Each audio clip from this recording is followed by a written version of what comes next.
ஆண்டவரும் இரட்சகருமான இயேசு கிறிஸ்துவின் ஈடு இணையற்ற நாமத்தில் அன்றன்றுள்ள அப்பம் வாசகர்களுக்கு எங்கள் அன்பின் வாழ்த்துக்கள்.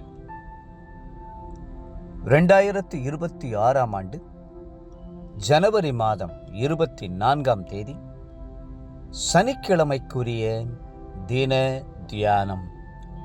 இன்றைய தலைப்பு என் இருதயத்தை. உன்னத பாட்டு 4 அதிகாரம் 7 மற்றும் 9 வசனங்கள் சொல்லுகிறது, என் பிரியமே, என் இருதயத்தை கவர்ந்து கொண்டாய். நாம் கர்த்தருடைய சமூகத்திலே வாஞ்சையோடு அமர்ந்திருக்கும் போது கர்த்தர் நம்மை பார்த்து என் பிரியமே என்று அன்புடன் அழைக்கிறார். உன்னத பாட்டில் ஆத்தும நேசர் தன் மனவாட்டியை பல வார்த்தைகளை சொல்லி அழைக்கிறார். மன மகிழ்ச்சியை உண்டாக்கும் என் பிரியமே என்று நேசர் கூப்பிடுவதை வேதத்தில் வாசிக்கிறோம். உன்னத பாட்டு 7:6. உங்களுடைய வாழ்க்கையின் நோக்கமே நீங்கள் தேவனில் மகிழ்வதும் தேவன் உங்களில் மகிழ்வதுமாகவே இருக்கட்டும்.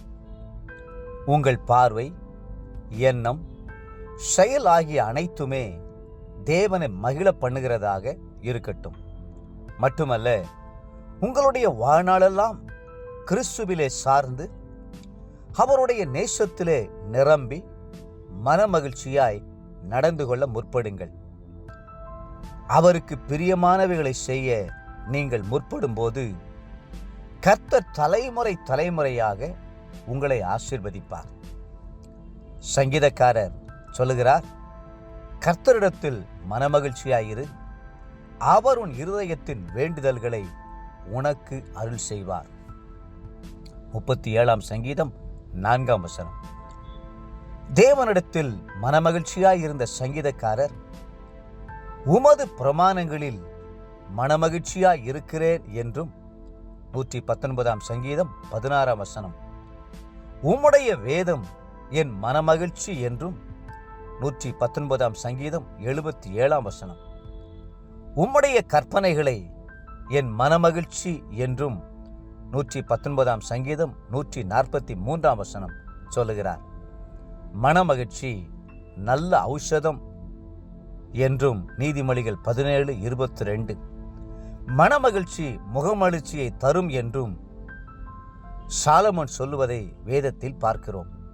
நீதிமொழிகள் 15:13. நீங்கள் தேவனில் மனமகிழ்ச்சியாய் இருப்பது மட்டுமல்லாமல் தேவனை எப்பொழுதும் மகிழ்ச்சிக்குட்படுத்த வேண்டும். உலகத்திலோ இந்த உலகத்தில் உள்ளவைகளிலோ அன்பு கூறாமல் இருக்க வேண்டும். உலக சிநேகம் தேவனுக்கு விரோதமான பகை என்று வேதம் சொல்லுகிறது. யாக்கோபு 4:4. உலக பிரகாரமான இச்சைகளிலும் உலக பிரகாரமான ஜீவியங்களிலும் உலக சிற்றின்பங்களிலும் ஜீவித்துக் கொண்டிருந்தால் கர்த்தரை கடுகளவு கூட மகிழ பண்ண முடியாது. வேதம் சொல்லுகிறது, உலகத்திலும் உலகத்தில் உள்ளவைகளிலும் அன்பு கூறாதிருங்கள். 1 யோவான் 2:15. உலகத்தையும் அந்த உலகத்தின் ஆசை இச்சைகளையும் நான் சிலுவையில் அறைந்து கர்த்தரையே பிரியப்படுத்துவேன் என்று தீர்மானியுங்கள். கலாத்தியர் 5:24. ஒவ்வொரு நாளும் நேரம் கிடைக்கும் போதெல்லாம் கர்த்தருக்கு பிரியமில்லாத ஏதாவது காரியம் உங்களுடைய வாழ்க்கையில் வந்திருக்கிறதா? வேதனை உண்டாக்கும் வழிகள் ஏதாயிலும் உட்பிரவேசித்திருக்கிறதா என்று உங்களை நீங்களே ஆராய்ந்தறிந்து சீர்படுத்துங்கள். அப்பொழுது கர்த்தர் நிச்சயமாகவே உங்களில் மகிழ்ந்து களி கூறுவார்.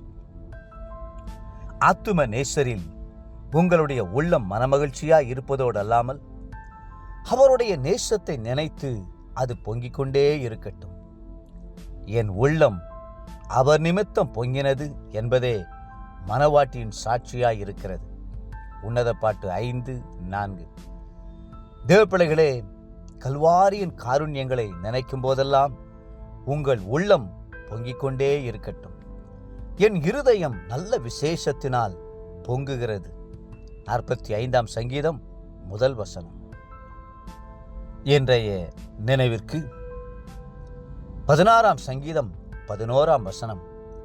உம்முடைய சமூகத்தில் பரிபூரண ஆனந்தமும் உம்முடைய வலது பாரிசத்தில் நித்திய பேரின்பமும் உண்டு. இன்றைய வேத வாசிப்பு காலை யாத்ராகமம் 9, 10 மற்றும் 11ஆம் அதிகாரங்கள். மாலை மத்தேயு 15ஆம் அதிகாரம் 21 39ஆம் வசனம் முடிய. அன்புக்குரிய அந்தனுள்ளப்பம் வாசகர்களே, மீண்டும் உங்களை வாழ்த்துகிறோம். உங்கள் இருதயம் எப்பொழுதும் கர்த்தருக்குள் மகிழ்ச்சியாய் இருக்கட்டும். கர்த்ததாமே உங்களை ஆசீர்வதித்து மென்மேலும் உயர்த்துவாராக. ஆமென்.